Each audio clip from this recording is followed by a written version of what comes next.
Hey all, welcome to the Pro Wrestling Analyst channel. Pro wrestling ലോകത്തെ പുതിയ വിശേഷങ്ങളുമായി വീഡിയോയിലേക്ക് സ്വാഗതം. ഈ ആഴ്ചത്തെ WWE വിശേഷങ്ങളിലേക്ക് എല്ലാവർക്കും സ്വാഗതം. ഈ ആഴ്ചയിലെ മെയിൻ ഒരു ഹൈലൈറ്റ് അല്ലെങ്കിൽ വിശേഷമായിരുന്നു സോളോ സിക്കോയുടെ ഒഫീഷ്യൽ ഒരു ഫേസ് ടേൺ അല്ലെങ്കിൽ ആ റോമനെതിരെ നിൽക്കുന്ന സോളോ സിക്കോ ഒരു മെയിൻ ഇവന്റ് പ്ലെയറിലോട്ടുള്ള അവൻ്റെ ഒരു ഇതായിരുന്നു, അവരോഹണം എന്ന് വേണമെങ്കിൽ പറയാം. ട്രാൻസിഷൻ. അതെ. അത് ഭയങ്കര അടിപൊളി ഒരു സെഗ്മെന്റ് ആയിരുന്നു. നമുക്കറിയായിരുന്നു എന്തെങ്കിലും ഇതുപോലെ നടക്കും, കാരണം ഒരു പ്രാവശ്യം റോമന്റെ കൂടെ ആയിരുന്നു ബ്ലഡ് ലൈൻ, അത് കഴിഞ്ഞ് പിന്നെയും ബാക്ക് ടു ബ്ലഡ് ലൈൻ എന്നുള്ള രീതിയിൽ ചുമ്മാ ജസ്റ്റ് ഒന്നും ആകാനായിട്ട് പ്ലാൻ ഇല്ല. നമ്മളിങ്ങനെ പ്രതീക്ഷിച്ചിരിക്കുകയാണ് ആ സെഗ്മെന്റ് എങ്ങനെയാണ് എൻഡ് ചെയ്യുന്നതെന്നുള്ളത്. എന്നാൽ അടിപൊളിയായിരുന്നു. റോമനെ അവൻ അറ്റാക്ക് ചെയ്തത്, ബാക്കിയുള്ളവരെയല്ല അറ്റാക്ക് ചെയ്ത് റോമനെ തന്നെ, അവരുടെ തലയെ തന്നെ അവൻ അറ്റാക്ക് ചെയ്ത് അവൻ തന്നെ നിൽക്കാനാണ് താല്പര്യം എന്നുള്ള രീതിയിൽ ആ ഒരു സെഗ്മെന്റ് മുന്നോട്ട് കൊണ്ടുപോയത് അടിപൊളിയായിരുന്നു. അതിൻ്റെ കൂടെ എല്ലാ നൈറ്റ് അവനെ രക്ഷിക്കാൻ വന്നു. അത് കഴിഞ്ഞ് ആ സെഗ്മെന്റ് കഴിഞ്ഞപ്പോൾ എല്ലാ നൈറ്റും പറഞ്ഞു IOU1, അപ്പോൾ തിരിച്ച് സോളോയും പറയും IOU1, അങ്ങനെയുള്ള രീതിയിൽ വന്ന് ഇത് എങ്ങനെയാണ് വേൾഡ് ടൈറ്റിൽ പിക്ചറിൽ എങ്ങനെയായിരിക്കും എന്ന് നമുക്കറിയത്തില്ല. ഇപ്പോൾ എൻ്റെ ഒരു പ്രതീക്ഷ എല്ലാ നൈറ്റ് ആയിരിക്കും വേൾഡ് ടൈറ്റിൽ ചലഞ്ച് ചെയ്യാൻ പോകുന്ന റോമനെ. അപ്പോൾ ഇതിനകത്ത് എന്തെങ്കിലും ഇൻവോൾവ്മെന്റ് കാണും, അങ്ങനെ എല്ലാ നൈറ്റ് ചിലപ്പോൾ ടൈറ്റിൽ എടുക്കുമായിരിക്കാം എന്നുള്ള പ്രതീക്ഷ എനിക്കിപ്പോൾ ഉണ്ട്. പിന്നെ അതിൻ്റെ കൂടെ തന്നെ പറയാനുള്ളത്, റോമനെ ഇപ്പോൾ ഒഫീഷ്യലി ഹീലായിട്ടാണ് ഇന്റേണൽ റോസ്റ്ററിൽ സെറ്റ് ചെയ്തേക്കുന്നത്. അപ്പം നമുക്ക് മനസ്സിലാവും റോമന്റെ ഈ സമയത്തെ ആ ഒരു പരിപാടികൾ കാണുമ്പോൾ അറിയാം ഒരു ഹീൽ ടച്ച് ആയിരുന്നു. അപ്പോൾ നമുക്ക് ഒഫീഷ്യലായിട്ട് ഇപ്പോൾ അറിയാൻ പറ്റുന്നുണ്ട് ഇന്റേണലി അവനെ ഹീലായിട്ടാണ് ലിസ്റ്റ് ചെയ്തേക്കുന്നത്. അതുപോലെ തന്നെ ആ ജേക്കബ് ഫാറ്റു റോമന്റെ ടെൻഷനും അതിനകത്ത് നമുക്ക് കാണാം. ജേക്കബ് ഫാറ്റു നല്ല അടിപൊളിയായിട്ട് അത് സെറ്റ് അഭിനയിക്കുന്നുണ്ടായിരുന്നു. ജേക്കബ് ഫാറ്റു ഇതിനകത്ത് അതെ നീ ഇടപെടണ്ടെന്ന് പറഞ്ഞപ്പോൾ സൈഡ് ലൈൻ ആയിട്ട് മാറി നിന്നതും, അത് എന്തുകൊണ്ട് പിന്നെ അവസാനം ചോദിച്ചു ഇവനെന്താ ഒന്നും ചെയ്യാഞ്ഞത്, റോമനെ അറ്റാക്ക് ചെയ്തപ്പോൾ ഒന്നും ചെയ്യാഞ്ഞതെന്നുള്ള ഒരു ലൈനിൽ പോയത് സ്റ്റോറിയും എല്ലാം നല്ല രീതിയിൽ തന്നെ അവർക്കത് നമ്മളെ മനസ്സിലാക്കി അത് നല്ല രീതിയിൽ തന്നെ അവർ ചെയ്തിട്ടുണ്ട്. അത് നമ്മൾ പ്രതീക്ഷിക്കുന്ന പോലെ എല്ലാ നൈറ്റിന് അതൊരു ഗുണം ചെയ്യുന്നതാകട്ടെ. ബ്ലഡ് ലൈൻ മാത്രം നിൽക്കാതെ സോളോ സിക്കോ ബ്ലഡ് ലൈനിൽ നിന്ന് ഒരു ബ്രേക്ക് ഔട്ട് സ്റ്റാർ ആയി വന്ന ഒരാളാണ് സോളോ സിക്കോ. പക്ഷേ ഹി ഹാസ് ടൈം, ഇനിയാണെങ്കിലും സമയമുണ്ട്. എപ്പോഴാണെങ്കിലും ഒരു ഫ്യൂഡ് എന്നുള്ള രീതിയിൽ വേണമെങ്കിൽ പിന്നീട് റോമന്റെ ബെൽറ്റ് പോയി കഴിഞ്ഞാൽ റോമൻ ബ്ലഡ് ലൈൻ ഫാമിലി ഫ്യൂഡിനകത്ത് വേണമെങ്കിൽ സോളോ സിക്കോ ഒരു മെയിൻ ആകാനായിട്ട് ഇതിലൂടെ സാധിക്കും. തീർച്ചയായിട്ടും. പക്ഷെ അതിന് നമുക്ക് കണ്ടറിയാം, കുറച്ച് വീക്കുകളായിട്ട് സോളോ സിക്കോയുടെ മെർച്ചൻഡൈസ് സെയിലും എല്ലാം മൊത്തത്തില് നല്ല രീതിയിൽ പോകുന്നുണ്ട്. അപ്പം എന്തുകൊണ്ടാണെങ്കിലും ഇപ്പം ജേക്കബിനെ പിടിച്ച് സൈഡിൽ വെച്ച പോലെ തന്നെ ജേക്കബിന്റെ ആ മൊമെന്റം പോയി ഇവരുടെ കൂടെ കയറിയപ്പം, അതുപോലെ സോളോടെയും പോവും കയറി കഴിഞ്ഞാൽ ഇവരുടെ ബ്ലഡ് ലൈനിലോട്ട് തിരിച്ചു വന്നു കഴിഞ്ഞാൽ. അതിൽ നല്ലത് ആ ഒരു മാക്സിമം ക്യാഷ് ചെയ്യാനുള്ളത് ചെയ്തത് അത് നല്ലൊരു കാര്യമായിട്ട് തന്നെയാണ് എനിക്ക് പേഴ്സണലി തോന്നുന്നത്. ഹോപ്പ്ഫുള്ളി ഒരു ഫ്യൂച്ചർ വേൾഡ് ചാമ്പ്യൻ തന്നെയാണ് നമുക്ക് പറയാൻ. ഇന്നിപ്പോ ഈ അടുത്ത 2 വർഷങ്ങളിൽ കാണുമെന്ന് നമുക്ക് തോന്നുന്നില്ല, പക്ഷെ ഫ്യൂച്ചറിൽ സർട്ടൻലി ഇതായിരിക്കും.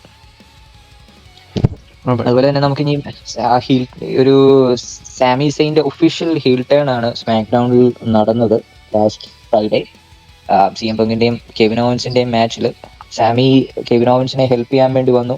ബെൽറ്റ് പാസ് ചെയ്തു. Belt actually Kevin Owens use ചെയ്യാതെ അതുകൊണ്ട് സാമി തിരിച്ച് കെവിൻ ഓവൻസിനെ യൂസ് ചെയ്തു. അപ്പം CM Punk പിൻ ചെയ്തു. അങ്ങനെയായിരുന്നു ആ സ്റ്റോറി പോയത്. അത് ഒഫീഷ്യൽ ആയിട്ടുള്ള സാമിയുടെ ഹീൽ ടേൺ ആണ് അത് നടന്നത്. നമ്മൾ പ്രതീക്ഷിച്ചിരുന്നു, കാരണം ടൊറന്റോയിലായിരുന്നു ഷോ. അപ്പം നമ്മൾ പ്രതീക്ഷിച്ചായിരുന്നു രണ്ടുപേരുടെയും സ്ഥലമാണ് കാനഡയിൽ. ഒരു സിഗ്നിഫിക്കന്റ് മൊമെന്റ് അവർ തമ്മിലുള്ള ഒരു സ്റ്റോറി മുന്നോട്ട് കൊണ്ടുപോകാനായിട്ട് ഒരു സിഗ്നിഫിക്കന്റ് മൊമെന്റ് ഇതിനകത്ത് വരുമെന്ന് നമുക്കറിയായിരുന്നു. സാമിയുടെ ഹീൽ ടേൺ തന്നെയാണ് നമ്മളും പ്രതീക്ഷിച്ചത്. അതുപോലെ തന്നെ നടന്നു. അതുപോലെ തന്നെ ആ മാച്ച് കഴിഞ്ഞ് CM Punkനെ അറ്റാക്ക് ചെയ്തു. എന്നിട്ട് അവൻ ബെൽറ്റ് എടുത്ത് പൊക്കി കുറേ നേരം ആൾക്കാരെ ടോണ്ട് ചെയ്തു. അപ്പം സാമി WWE ടൈറ്റിൽ പിക്ചറിൽ നിന്ന് പോയിട്ടില്ല എന്നുള്ളത് നമുക്ക് അതൊരു പ്രതീക്ഷയായിരുന്നതാണ്. ഞാൻ പറയുകയാണെങ്കിൽ നല്ലൊരു അവസരമാണ് ഒരു ഹീൽ സാമി ടൈറ്റിൽ റെയിൻ കിട്ടാനായിട്ട്. അതിനൊരു അവസരം കിട്ടട്ടെ എന്ന് നമുക്ക് പ്രതീക്ഷിക്കാം.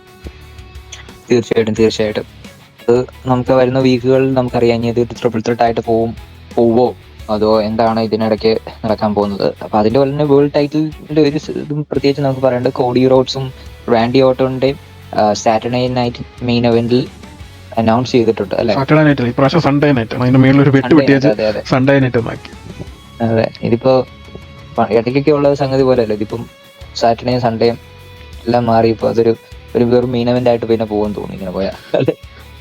ചുമ്മാ ഇടയ്ക്കൊക്കെ ഇങ്ങനെ ഒരു എന്തെങ്കിലും കോമ്പറ്റീഷന് വേണ്ടിയാണ് ഇതെല്ലാം ചെയ്യുന്നത്.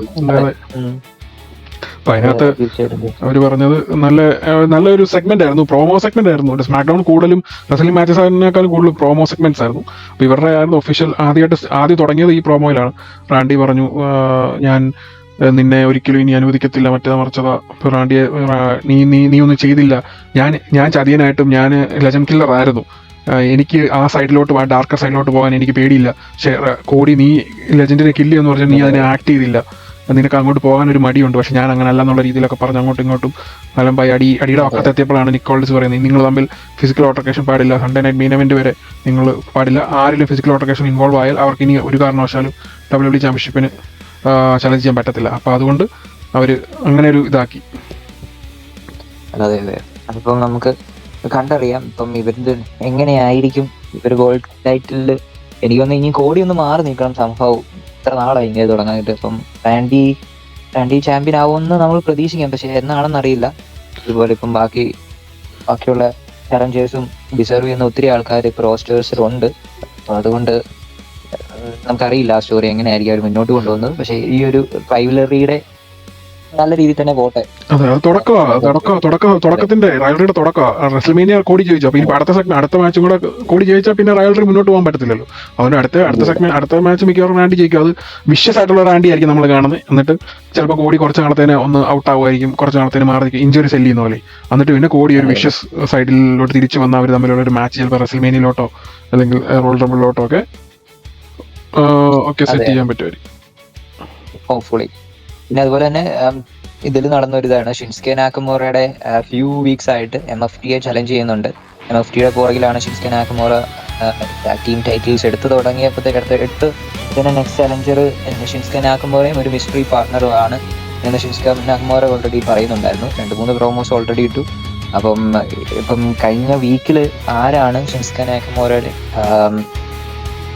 പാർട്ണർ എന്ന് റിവീൽ ചെയ്ത്. അതെ, അത് former 5 time IWGP junior heavy weight ചാമ്പ്യനായ ഹിറോമു ടാക്കഹാഷി ആണ് പാർട്ണർ. അപ്പം WWE പുള്ളിയുടെ ഒഫീഷ്യൽ നെയിം ക്യോക്കി എന്നാണ്.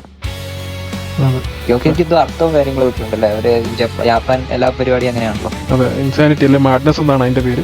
കളിയുടെ ഒരു ക്യാരക്ടർ അങ്ങനെയാണ്, ഒരു ചെറിയൊരു എക്സെൻട്രിക് ക്യാരക്ടറാണ്. അപ്പം അത് അതിന്റെ ഒരു സെഗ്മെന്റ് അതിന്റെ രീതിയിലാണ്. ഈ പേരാണ് ഈ ചുമ്മാ എനിക്ക് വളുപ്പായിട്ടാണ് തോന്നുന്നത്. ആ പേര് തന്നെ ഉപയോഗിക്കുന്നതിന് തന്നെ ഇത്ര പാടെന്ന് എനിക്ക് മനസ്സിലാകും.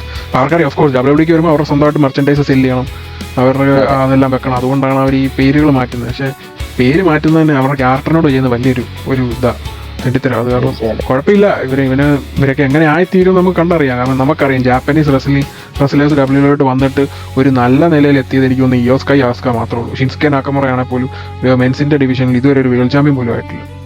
നമുക്ക് ഒത്തിരി പ്രതീക്ഷയൊന്നുമില്ല. പിന്നെ കുറച്ച് ഫൺ സെഗ്മെന്റും ഫൺ മാച്ചസും കാണാൻ പറ്റും. അത്രയുള്ള ആ ഒരു കെമിസ്ട്രി ഉള്ളതുകൊണ്ട് ഇവരെല്ലാം ഒരു സമയത്ത് ഒരുമിച്ച് ന്യൂ ജപ്പാനിൽ ഉണ്ടായിരുന്ന ആൾക്കാരാണ്. അതിന്റെ ഒരു ഇത് കാണാൻ പറ്റും. അതെ അതെ, സെർട്ടൻലി.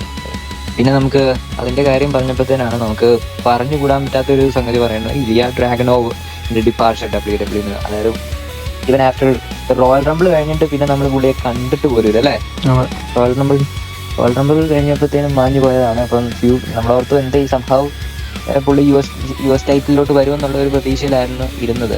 അപ്പം ഇതിൻ്റെ ഇടയിൽ സൈനിനും കാര്യങ്ങളും പുതിയ അങ്ങോട്ടും ഇങ്ങോട്ടും ചേഞ്ചസും കാര്യങ്ങളും എല്ലാം വന്നപ്പോഴത്തേന് ഇലിയ ഡ്രാഗനോവിന് ഒരു സ്റ്റോറി ഇല്ല എന്നുള്ള ഇതപ്പോഴത്തേന് കോൺട്രാക്ട് എക്സ്പയർ ആയി. ഇലിയ ഡ്രാഗനോവ് ഒഫീഷ്യലി WWE അനുകൂലിയോട്ട് മൂവ് ചെയ്തിട്ടുണ്ട്. അവനും ഇന്ത്യ ഡ്രാഗനോവിനാണേലും റൂമർ പറയുന്നത് പറഞ്ഞാൽ കോൺട്രാക്ട് റിന്യൂ ചെയ്തപ്പോൾ പൈസ അല്ലെങ്കിൽ അവനുള്ള ഒരു വെർത്തായിട്ടുള്ള ഒരു എമൗണ്ട് അല്ല അവർ ഓഫർ ചെയ്തത്. അതുകൊണ്ടാണ് ഇലിയ ഡ്രാഗനോവ് വിടാൻ കാരണം. ഇലിയ ഡ്രാഗനോവിനെ ഉള്ള ഒരാളെ കളയാന്ന് പറയുന്നതിന് അത് നമ്മളൊരിക്കലും വിചാരിക്കുന്നില്ല. കാരണം ഗന്തറും അവന്റെ സെഗ്മെന്റ്സും മാച്ചസും പണ്ട് എന്നതായിരുന്നു. അത് ഹാർഡ് ഹിറ്റിംഗ് അങ്ങനെ ഒരു റെസ്ലറിനെ അവർക്ക് കിട്ടിയിട്ട് അവർക്ക് അത് ശരിക്കും വിനിയോഗിക്കാൻ പറ്റില്ല. മെയിൻ റോസ്റ്ററിൽ വന്നപ്പോഴത്തേന് ഇലിയ ഡ്രാഗനോവ് വല്ലാതെ ഒരു ഡയറക്ഷൻ ഇല്ലാത്ത ആളായിപ്പോ. ഇപ്പൊ ഇലിയ ഡ്രാഗനോവ് അതെ, അതുപോലെ തന്നെ നമ്മുടെ കാർമലോ ആണ് അടുത്ത് പോകുന്നതെന്നാണ് ഇപ്പൊ എല്ലാവരും റൂമർ ചെയ്യുന്നത്. കാർമലോ ഇപ്പൊ എന്താണ്, ഇപ്പൊ താഴെ പോയി, ഫുഡ് ചെയിനിൽ ഏറ്റവും താഴെയാണ് കാർമലോ. അതുകൊണ്ട് അതെ, പക്ഷെ അവരുടെ മാച്ചുകൾ ഒരു നല്ല മാച്ചുകൾ തന്നെ. അവർക്ക് ഈവൻ ദോ എനിക്ക് തോന്നുന്നു ഇലിയ ഡ്രാഗനോവിന്റെ സ്മാക്ക് ഡൗണിലെ പരിപാടിയൊക്കെ അത്യാവശ്യം നൈസ് ആയിരുന്നു. ഇപ്പം സാമിയെ ഡിഫീറ്റ് ചെയ്തു അല്ലേ. അതെ, സാമിയെ ഡിഫീറ്റ് ചെയ്ത് എന്നെ ഒരു വർഷത്തിനുള്ളിൽ അളിയെ പോയി. അതെ അതെ അതെ, അതാണ് ഇപ്പം അത് തന്നെയാണ് നമുക്ക് ഈ അലിസ്റ്റർ ബ്ലാക്കിന്റെ കേസിൽ ഇത് തന്നെയാണ് നടന്നത്. ഡിഫീറ്റ് ചെയ്തത്. അതെ അതെ, പിന്നെ നമുക്ക് ന്യൂ സൈനിന്റെ ഒരു ഇത് പറയുകയാണെങ്കിൽ നമുക്ക് സില്ല ഫാറ്റുവിന്റെ ആക്ച്വലി 2 weeks മുമ്പ് സില്ല ഫാറ്റു ആക്ച്വലി WWE ഡെബ്യൂ ചെയ്തു. അപ്പം കഴിഞ്ഞ NXT സില്ല ഫാറ്റു ആക്ച്വലി ഈ WWE NXT ചാമ്പ്യൻഷിപ്പിൽ ഫേറ്റൽ 4-way മാച്ചിൽ സില്ല ഫാറ്റു, ഡിയാഞ്ചലോ, അതെ ഗ്രേസൺ വാലറും പിന്നെ ക്രൂസ് മോണ്ടാന ഇവര് 4 പേരുമായിരിക്കും ഹീറ്റ് വേവ്സിന്റെ ചാമ്പ്യൻഷിപ്പ് മാച്ച്. ആദ്യം ട്രിപ്പിൾ ത്രെറ്റ് ആയിട്ട് അങ്ങോട്ട് അനൗൺസ് ചെയ്തു, പിന്നെ സില്ല ഫാറ്റു ഒഫീഷ്യലി സൈൻ ചെയ്തു. അപ്പോൾ ആ സമയത്ത് അതൊരു ഫേറ്റൽ 4-way ആക്കി ഇത് കൺവേർട്ട് ചെയ്തു. അതെ അതെ അതെ. ഇപ്പം അത് നല്ല ഇതാണ്, 4 പേര് നല്ല ഹീറ്റ് ഉള്ളവർ തന്നെയാണ്. ഇപ്പം അത് 4 പേര് ഇപ്പം എത്ര പേരുണ്ട് ശരിക്കും പറഞ്ഞാൽ NXT ഇപ്പം ഒരു ഹരമായിട്ട് നമുക്ക് മനസ്സിലാകും. NXT ഫോളോ ചെയ്യുന്നവർക്ക് ഒത്തിരി കാര്യങ്ങൾ NXT നടക്കുന്നുണ്ട്. ഇപ്പം എല്ലാവരും വരുന്നവരും എല്ലാം അല്ലെ. അതെ, NXT എന്ന് വെച്ചാൽ NXT അത് വേണമായിരുന്നു. കാരണം NXT ഒറ്റയടിക്ക് ഒത്തിരി പേര് പോയി, മെയിൻ റോസ്റ്ററിലോട്ട് പോയി. അപ്പോൾ NXT ആ ഒരു ഒന്ന് പതിഞ്ഞു പോയായിരുന്നു. അപ്പോൾ NXT പോയിക്കൊണ്ട് അതുകൊണ്ടാണ് ഗ്രേസൺ വാൾട്ടർ തിരിച്ചു കൊണ്ടുവന്നത്. ഗ്രേസൺ വാൾട്ടർ അങ്ങനെ ഒരു പ്രൊമോ ഓപ്പർച്യൂണിറ്റി അങ്ങനെ കട്ട് ചെയ്തു, അത് തന്നെ വലിയ ടോക്ക് ഓഫ് ദ ടൗൺ ആയില്ലേ. NXT തിരിച്ച്, അല്ലെങ്കിൽ NXTയിലെ മെൻസ് ഡിവിഷൻ ഭയങ്കര ശോകമാണെന്ന് ഗ്രേസൺ വാൾട്ടർ പറയുന്നു. അതിന് അത് കഴിയുമ്പോഴത്തേനും അത് സ്റ്റെപ്പ് ചെയ്യുന്നു ആൾക്കാർ. അങ്ങനെ ഒരു സെറ്റപ്പായി. അത് നല്ലൊരു സെഗ്മെന്റ്. NXT ഇച്ചിലൂടെ ഒരു എക്സൈറ്റ്മെന്റ് ആയി തുടങ്ങി. പിന്നെ അതെ, പിന്നെ നമുക്ക് അതുപോലെ തന്നെ പറയാനുള്ളത് സില്ല ഫാറ്റുവിന്റെ ഒരു അത്യാവശ്യം കുഴപ്പമില്ലാത്തൊരു പ്രോമോ തന്നെയായിരുന്നു. എന്തുവാ, ഞാൻ ഒരു സാധാരണ നെപ്പോ ബേബി അല്ല, ഞാനിപ്പോ എന്റെ സ്കില്ല് കൊണ്ട് ഞാനത് പ്രൂവ് ചെയ്യുമെന്നും പറഞ്ഞാണ് സില്ല ആക്ച്വലി നിർത്തിയത്. സില്ലയുടെ മ്യൂസിക്കും ഒരു ക്യാച്ചിയാണ്. നമുക്ക് ആ ഓബ ആ ഒരു ലൈഫിൽ പോകുന്ന പോലെ തന്നെ ആ ഒരു നൈസാണ് കേട്ടോ ആ പരിപാടി. പിന്നെ അറിയാത്തവർക്ക് സില്ല ഫാറ്റു എന്ന് പറയുന്നത് നമ്മുടെ ഉമാഗയുടെ മകനാണ്. അപ്പോൾ ഫാമിലി വെച്ച് നോക്കുമ്പോൾ നല്ല ടോപ്പ് ലെവൽ റെസ്ലേഴ്സിന്റെ ബ്ലഡ് ലൈൻ്റെ അകത്തുള്ള ആള് തന്നെയാണ്. അതെ അതെ അതെ.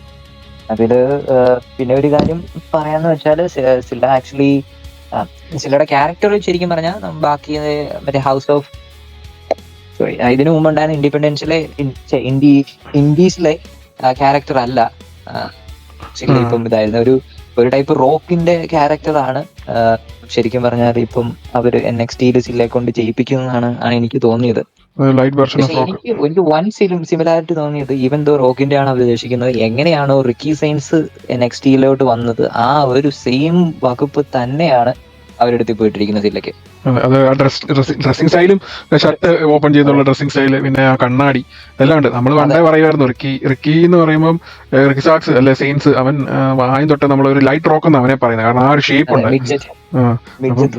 അപ്പം ആ രീതിയിൽ അതുകൊണ്ടായിരിക്കും ആ ഒരു കമ്പാരിസൺ നമുക്ക് പെട്ടെന്ന് ക്യാച്ച് ചെയ്യുന്നത്. അതെ അതെ അതെ, തീർച്ചയായിട്ടും. അപ്പം ഇതൊക്കെയാണ് ഈ വീക്കിൽ നടന്ന പ്രധാന വിശേഷങ്ങൾ. നമുക്ക് കൂടുതൽ വിശേഷങ്ങളും കാര്യങ്ങളും ഒക്കെയായി ഞങ്ങൾ തിരിച്ചു വരുന്നതായിരിക്കും. അപ്പോൾ അടുത്ത ആഴ്ചത്തെ റെസ്ലിംഗ് ഇവന്റ്സും അനാലിസിസുമായി വീണ്ടും കാണാം.